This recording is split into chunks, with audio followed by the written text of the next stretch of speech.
مومن ہر طرح کی خصلت کا پیدا کیا جاتا ہے، لیکن خیانت پیدا نہیں کیا جا سکتا۔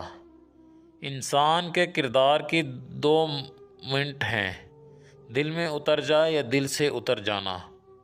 کڑوی سچائی یہ ہے کہ ساتھ دینے والوں کی نسبت تکلیف دینے والے زیادہ یاد آتے ہیں۔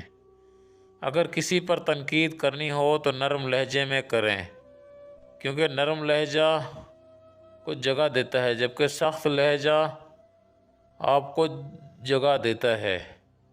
ہر ایک کے ساتھ ایسا برتاؤ کرو جس طرح مہمان کے ساتھ کیا جاتا ہے۔ دوستو، مزید اس طرح کی ویڈیو دیکھنے کے لیے ہمارے یوٹیوب چینل کو سبسکرائب کر دیں اور لائک کر دیں۔